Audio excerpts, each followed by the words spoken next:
The MPC Markets Morning Call, 26th of February 2026. I'm Mark Gardner. We had Nvidia earnings just after the bell.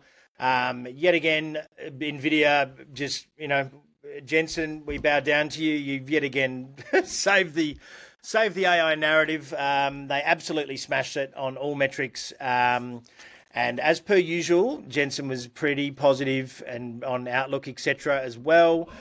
He is always, he's always good value if you're a shareholder.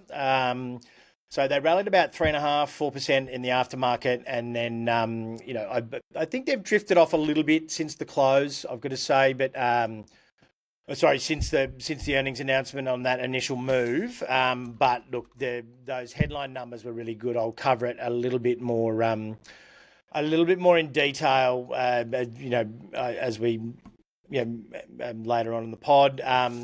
So basically, Nvidia, it spiked up 4%. It came back to where it roughly was on the close. It settled and found a base and is starting to grind higher again now.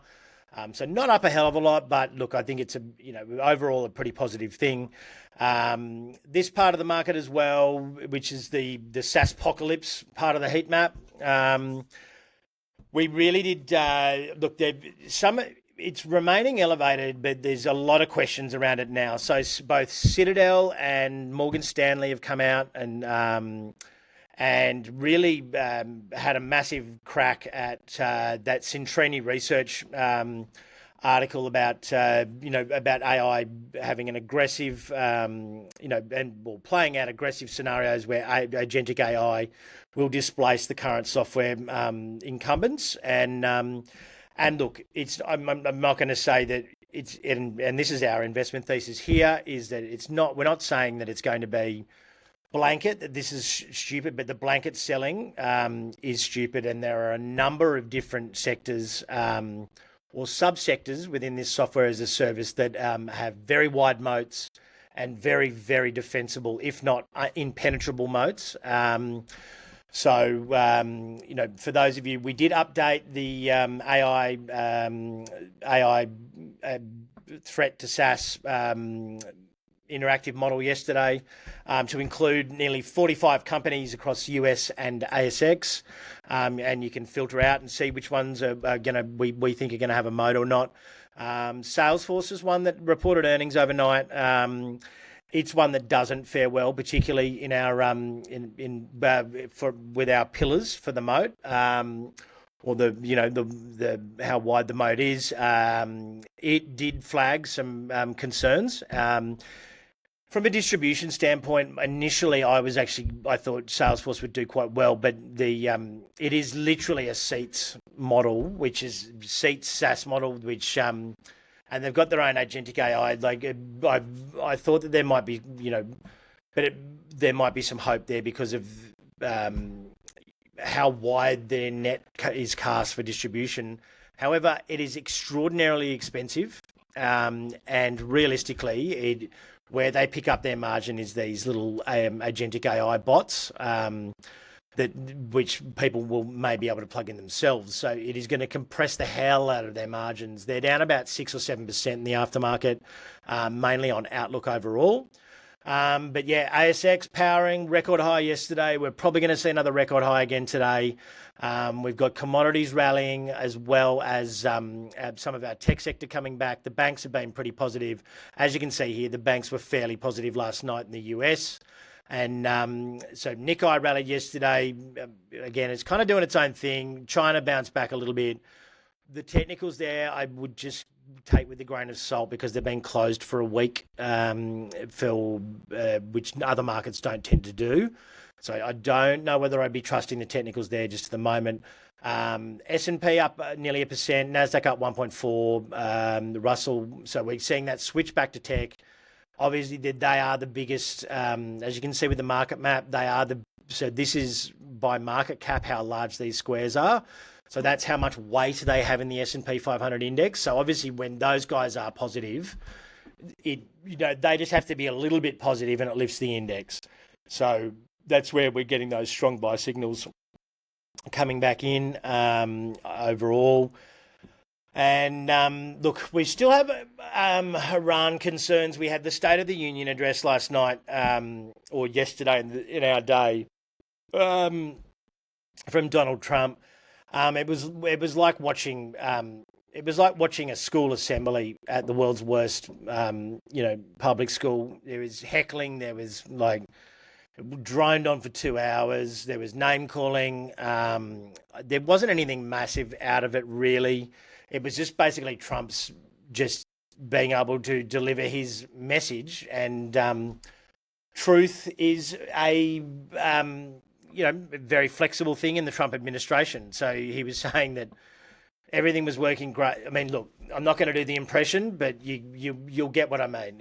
It's the greatest deal ever. Tariffs are the greatest thing. It's all working greater than it's ever worked before, and this is the greatest administration that the greatest country in the world has ever seen. Yada yada yada yada. It's all complete. It's just not really worth bothering about and watching. So we had Nvidia, obviously, in Salesforce, one good, one not so good. We have the likes of Worley, Qantas, Ramsey, etc. today. I'm probably not really going to bother with the earnings wrap-ups now. It's really the end of Aussie earnings season. So we did have higher than expected CPI yesterday, which the market took very well, actually, and then bought into. I think it's probably as positive as I've seen the ASX market in quite a while. It's having a tendency to shake off bad news, which is very un-ASX like. WiseTech bounced back 11% yesterday.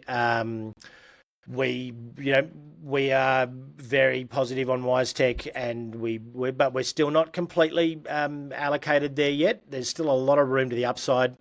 It did trade 130, and we have been down to 41. I mean, we're only at 40. We're still under 50 at this point. So we're just waiting for a little bit more clear evidence that from the technicals to be buying any more. The Fed speakers didn't say anything much overnight, and truth be told, that's pretty much earnings season done for the US now as well. It's just smaller names here and there, so thank God for that. It's one less thing to have to concentrate on all the time. I mean, US earnings season obviously will start again in April pretty quickly, so we get a month's breather. We still do have these risks on the horizon. We still that we need to be mindful of. We still got Iran going on, but look, I would say overall we'd be very focused on economic news and geopolitical news a little bit more so now moving forward. That's, I would imagine, is going to remain good for gold and good for silver. Silver was smacked about 3% into the close. Looks like someone trying to make sure that it didn't settle above 90, and a sort of bounced straight back after literally the 10-minute candle after the market shut. It's usually blood in the water. You can smell blood in the water when people are defending positions like that in massive size. Back to my professional trading days, that's annoying, but you rarely win protecting a position like that and taking those aggressive stances. And overall, all they're trying to do is buy time so they can get out. Copper was still positive last night as well. Platinum up 5.5%. I think platinum is just platinum now. Really, I think we can probably very safely buy that again and get involved in that again, and probably has the most upside of any. We bought silver miners when silver was at $110, and the silver miners are now actually slightly up overall. So that was by far the best move from us when we switched out of that. Lithium was up 4.5% overnight as well. There will be a bid tone in the lithium stocks this morning on the Aussie market on the basis that the Zimbabwean government has stopped exports of lithium carbonate and lithium in general, and there is a fair bit of lithium exported out of there, and we, it's just going to help those Australian domiciled companies, the Liontowns, the PLS, the MinReses of the world, today. So we would very much expect that bull run in lithium to continue higher today. May even be a decent little buying opportunity on the open potentially. we currently sort of hold Liontown, and we also hold an ETF, which is the fringe metals, essentially, which is a US listed one. But yeah, I think that's probably not a bad place to have a look at as people start to lock down those supply chains. This was the Nvidia breakdown, and for those this is the chart that changed my view on Nvidia. I think somewhere around here I might have called it. I might have said it'll be the poster child of the poster boy of the AI bubble, and that was just because we were at 1,000 PEs and things like that. And there's a similar chart like this for Palantir as well. If the revenue matches, if the forward revenue matches, and they continue to go, it's that data center run up there. Then it doesn't matter what your PE is looking backwards. And so I just wanted to share this chart with you guys because look, I made a mistake around this period here, and thinking that it was a bubble, going back and having a look at those businesses back in and making those comparisons back in '01. But the difference is here is that the companies fueling this rally have money, like lots and lots of money, the hyperscalers. So this spending obviously has been really consistent. You can kind of see why it's grown so rapidly, because the revenue has grown so rapidly. So yeah, it's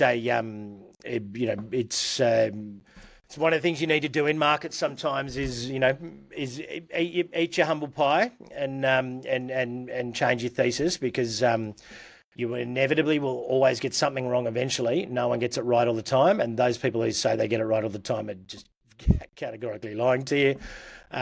So yeah, that's why I specifically wanted to share this one with you, is because it was a bit of a lesson, because you don't see too many charts. This one and Palantir would probably be the only two charts I've ever seen whereby you can justify those enormous backward-looking PEs, still learning a bit of a lesson. This is our AI threat map that's been updated.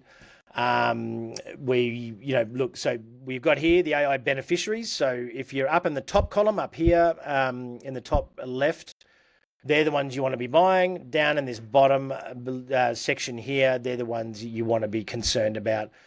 Elevated does not mean sell. It just means that we don't necessarily know. But these ones, I think, high threat and low period of when that threat's going to come. So this is now, and this is 5 years away. And so you can go in here and you can search for a stock. There's only 45 stocks in there. We don't want to go too nuts on it, but there's a bunch of ASX now. But you can go through and filter out the ones you don't want. If you don't want US, then you don't do US. And that is at mpcmarkets.com.au/AI-threat-to-SaaS. So yeah, we'll make sure you can find it on the homepage, or if you go through any of the socials, you'll be able to find it pretty easy. If you're a Mosaic, so the updates on this will come out on Mosaic first, and then we'll gradually transition it to the website for free. We're going to keep this as free content. It's going to be a living document. It's been super popular, and we'll update all the time as new technology comes out, because this is not the sort of thing you can definitively say that you're is going to be set in stone. But things like cybersecurity were very much strengthened last night by the fact that Claude actually hacked the Mexican government when it actually is supposed to have controls within it.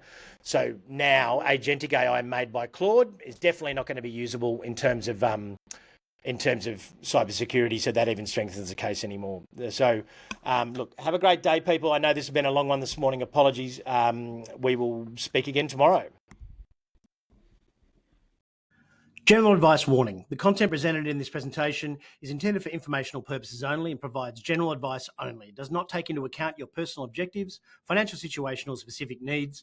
This information should not be the sole resource when making investment decisions. We strongly recommend you seek the advice of a financial professional.